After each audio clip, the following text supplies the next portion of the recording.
Ертеде алыс бір өлкеде салт дәстүрі жарасқан, бақ берекесі тасыған жас отбасыда Гүлназа есімді ханшайым дүниеге келіпті.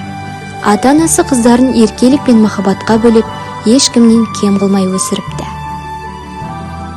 Ханшайым көзді ашып жұмғанша мектеп жасына жетіп, Қазақстанға 30 жыл атындағы көп салалы мектеп гимназиясының табалдырығын аттайды. Сабақты тек үздік бағаға оқып, қоғамдық жұмыстарға белсене араласып кетеді. Арада біраз уақыт өтіп, ханшайым бой жетіп, арманның алғашқы баспалдағына қадам басады. Ол Шымкент қаласындағы Шымкент университетіне оқуға түсіп, алғаш рет өзін ұстаздық жолда сынап көреді.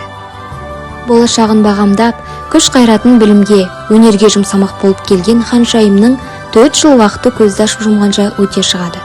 Балалық шақтың ең соңғы кезеңі болып саналатын университетпен де білімі мен өнерінің арқасында қолына диплом алып қоштасады. Гүлназа ханшайымның еңбек жолының баспалдағы болып табылатын 2022 жылы өзі оқып білім алған Өзбекәлі Жәнібеков атындағы көп салалы мектеп гимназиясына бастауыш сынып мұғалімі болып жұмысқа орналасады. Өз еңбек жолында оқушыларға мейірім төге отырып, адамгершілікке, бір-біріне деген сүйіспеншілікке және олардың биік белестерге жетуіне бар күшін салатын маман болып қалыптасуда. Ол түрлі әдіс-тәсілдерді үйреніп, оқушылармен тығыз қарым-қатынаста болып, бала жанын түсінетін нағыз маман ретінде қалыптасуда. Оларды түрлі жарыстарға қатыстырып, оқушылар бойындағы дарындылықты дамытуда. Ханшайым мұғалім жаңа заманға сай, жан-жақты, білімді, білікті, әр сайыста жеңімпаз болуы, шәкіртіне үлгі бола білуі керек деген ұстанымды берік ұстанып, жыл мұғалімі 2024 байқауына қатысып, жүлделі 1-ші орынмен марапатталды.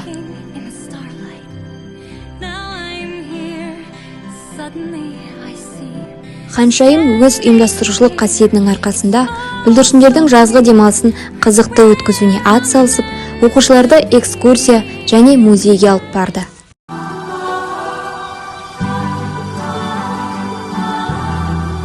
Гүлназа ұстаз оқушы мен ата-ана арасындағы алтын көпір деген ұстанымды берік ұстанатындықтан, кішкентай бүлдіршіндердің ата-аналармен үнемі байланыста болып, тығыз қарым-қатынас орнатты. Жаңашыл ұстаз ұлт болашағының жарқын шамшырағы. Ахмет Байтұрсынұлы. Ханшайым ұлттық сана-сезімі қалыптасқан, төл құндылықтар мен жалпы адамзаттық құндылықтарды өзара ұштастыра алатын, толық кемелді ұлтжанды тұлғаны тәрбиелеу әрбір ұстаздың парызы деп біледі. Осы парызды мақсат ретінде бағдар тұтып, аянбай еңбек етуде.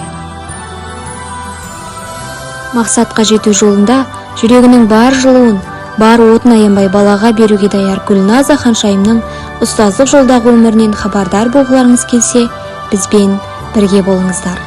Ертегінің жалғасы бар.